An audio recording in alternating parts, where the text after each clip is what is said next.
It's a beautiful place, isn't it? Kan seperti yang kamu bisa lihat dari situ juga, aku nggak yakin kalau kalian dari yang lihat dari YouTube itu bisa ngeliatin juga atau enggak, tapi ada rumah-rumah kubus ini spesies kota Rotterdam yang sangat menarik sekali, arsitektur yang kontemporer. Looking back to your experience, kan, you Yeah. have lived in Singapore, you have lived in France, and then you live in Inggris UK, juga. and then now you're in Netherlands. So, we have discussed before, kayak kamu punya pengalaman yang almost in a sense kayak you live a lot of life in just one period of your lifetime gitu loh. And that's not, I think it's one of, I think you could say it's privilege, kan. It's a really, It is. It is a really amazing experience that not a lot, It is. lot people would It experience, is. kan. It is. Maaf aja ya, dan aku nggak bakal hold back untuk ini, tapi it's real privilege and I'm way too goddamn grateful for it. Kayak I will not exchange it for anything else. Tentu aja ada downside lah ya, tapi I'm way too fucking privileged and I'm way too happy to live this to even think otherwise. Yeah. But kayak dari segala pengalamanmu ini, ada nggak sih sesuatu yang you still want to experience? I mean, you have experienced a lot, kan, in multicultural environment. You experience from a lot of point of view and a lot of goals, a lot of just your journey is just amazing and amazingly rich, kan. Is there something that you still want to experience, or is it like now you just want to live your life as it is? Of course I still want to experience a lot of things lah ya. Pak itu nanya kalau dari negara, tentu aja aku masih pengen pindah-pindah negara lagi. Aku masih pengen banyak banget lah negara yang masih ingin aku lihat, yang masih ingin aku alami, orang-orang yang ingin aku temui. Tentulah apa itu, tapi setelah sekian lamanya itu aku juga mulai berpikir juga sebenarnya tiap kali aku berpindah negara itu kan meskipun itu membuka pintu yang baru, tapi itu kan juga menutup beberapa pintu yang lain kan. Jadi kayak yang kadang aku bener-bener feel apa itu kayak let go gitu, kayak artinya aku menutup kesempatan untuk semakin lama berada di sebuah negara, berintegrasi lebih lama di sebuah negara dan bertemu dengan orang-orang dari negara itu. Dan kadang sempat sih aku kepikiran, aku tidak menyayangkan fakta bahwa aku pergi ke sebuah negara lain, tapi aku menyayangkan fakta bahwa aku menutup sebuah kemungkinan lain gitulah. Itu sih kadang ada ya, cuman but that's life, I can't really do much about it. Tapi kalau perkara tentang karir, perkara hal yang ingin aku alami secara natural atau secara harfiah gitu ya, kalau secara karir sih ada banyak lah ya, pasti banyak banget yang masih ingin aku raih secara karir. Because in my research, for example, hal yang ingin aku raih kan bener-bener interdisciplinary banget gitu kan. Dan sesuai logika yang sama juga dengan negara tadi, kadang gue juga berpikir ya, kalau aku memilih untuk berspesialisasi terhadap satu bidang, apakah artinya aku juga menutup kemungkinanku untuk memperdalam dalam bidang lain, dan apakah mungkin tentu aja aku bisa mengait-ngaitkan kan, tentu aja, tapi kayak apakah aku hanya akan bisa mendalami itu hanya sebagai kayak surface level or like on a level that's like enough for me to understand based from my background dan tidak mendalami sebuah bidang lain gitulah. Gitu sih ya. Has it ever really been hard for you to say goodbye when you're closing old door and opening? I mean, you move a lot, right, during your life, and then you have to.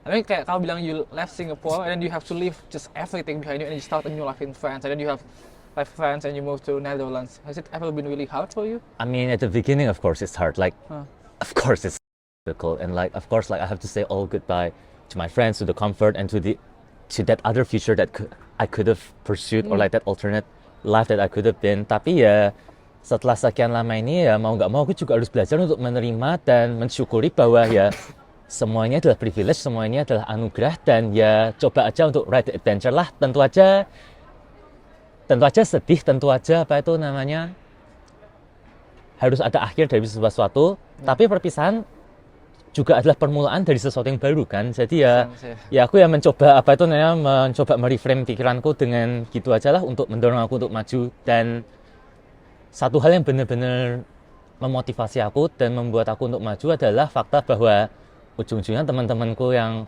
my best friend will always stick by my side kok, ujung-ujungnya di negara manapun.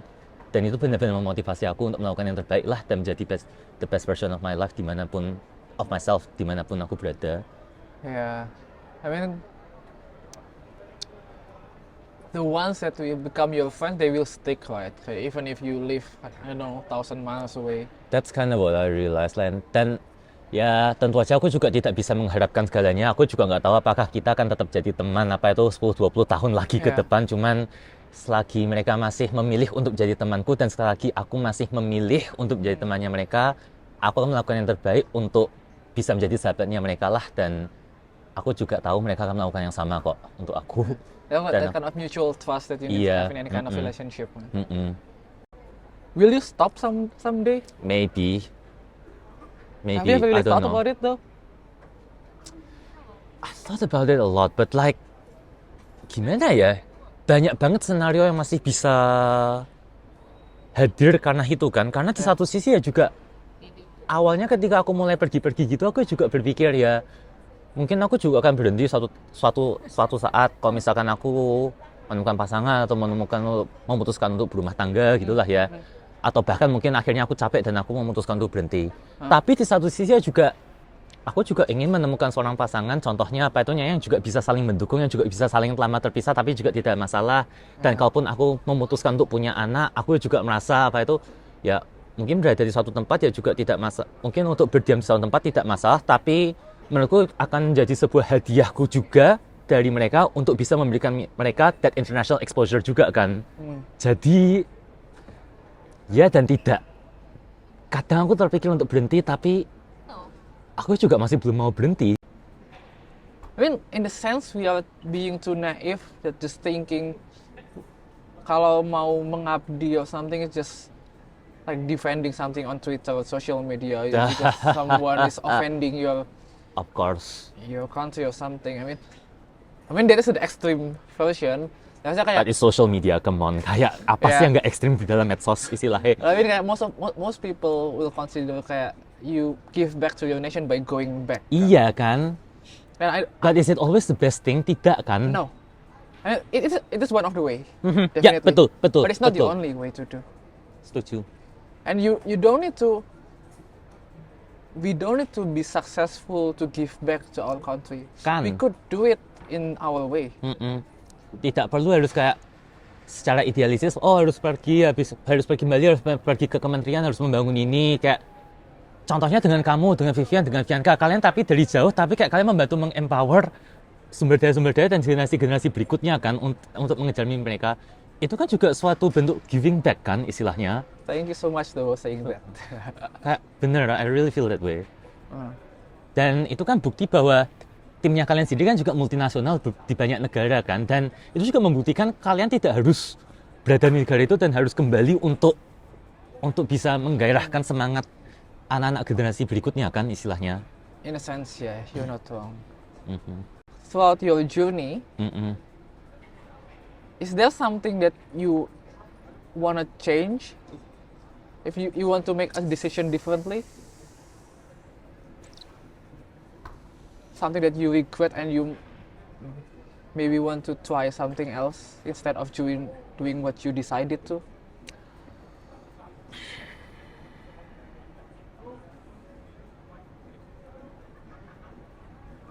Jujur kalau kamu tanya senario kayak gitu sih sebenarnya ada banyak banget senario-senario lain yang aku ada dibayangkan. Bukan regret sih ya, soalnya apa itu pengalaman susah ujung-ujungnya juga membuat aku menjadi diriku sekarang. Tentu aja aku bisa aja ngomong, kenapa sih aku kok harus pergi ke Prancis istilahnya, kenapa sih aku harus kayak melalui semua itu istilahnya, sementara aku masih bisa enak-enak di Singapura. Tapi pengalamanku di Prancis lah yang juga membawa aku ke Inggris, dan pengalamanku di Inggris itulah yang membawa aku ke sini, dan aku terlalu bersyukur dengan pengalamanku di sini juga. Jadi aku tidak bisa menyalahkan itu. Bahkan di Singapura pun ada banyak lah pilihan-pilihan yang apa itu namanya, saat itu mungkin bisa aja aku capek gitu kan. Kenapa aku capek-capek ikut Olimpiade Kimia, padahal aku bisa aja ikut apa itu namanya kayak enrichment tentang lingkungan hidup gitu. Kenapa sih waktu itu kan? Tentu aja pilihan-pilihan itu ada. Cuma kalau mungkin aku disuruh milih satu ya, sebenarnya aku mempelajari biomedical science sekarang ini itu kayak pharmacology, kayak health sciences kayak gitu. Emang aku suka, tapi itu juga sebuah kompromi antara aku dan orang tuaku. Oke. Karena aku waktu itu bener-bener turn lah antara environmental science atau biomedical science. Karena aku bener-bener suka dua-duanya, dan waktu itu aku ngerti kayak jalan manapun yang aku pilih, aku pasti tahu aku akan menyesal tidak memilih yang satunya lagi. Yeah. Jadi bahkan istilahnya aku mempelajari biomedical science, aku nyesal, kenapa kau nggak belajar environmental science. Cuman aku tahu di alternate universe di mana aku belajar environmental science, pasti aku nyesal kenapa kau nggak ngambil biomed science gitu istilahnya. If you met that, I don't know, 18 years old yourself 16 years old when you was trying to make the decision? Will you change his mind? Tapi enggak, karena apa itu? Karena dengan pergi ke Prancis, dengan membuat biomedical science itu juga, aku juga ujung-ujungnya bisa belajar psikologi, aku belajar linguistik, yang juga merupakan apa itu namanya kayak order kedua, ketiga, keempat yang harus aku korbankan juga. Jadi enggak, dan sekarang istilahnya di Leiden aku S2 pun apa itu namanya honors programku kan tentang sustainability, industrial ecology, circular economy, kan itu bener-bener environmental science banget kan, dan apa itu kayak aku tidak menyesal mempelajari itu, dan makanya juga lah aku kayak seneng banget mempelajari itu, dan makanya dari itu juga aku juga berpikir kayak ya mungkin ya bahkan in the hypothetical situation aku mempelajari hal itu ya mungkin bukan hal yang salah juga. Ini Tapi if I can recap, we have to see the bigger picture nggak sih? Because kayak one decision always leads to another.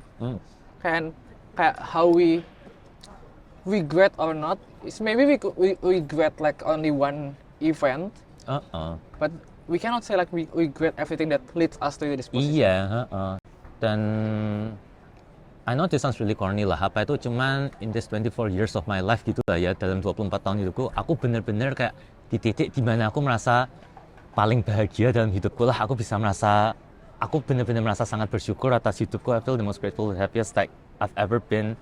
Aku merasa aku akhirnya benar-benar bisa menjadi diriku sendiri di saat ini, di titik ini juga, di negara ini, mempelajari bidang inilah dengan orang-orang dan teman-teman di sekitarku, dan aku tidak menyesali hal itu sedikit pun.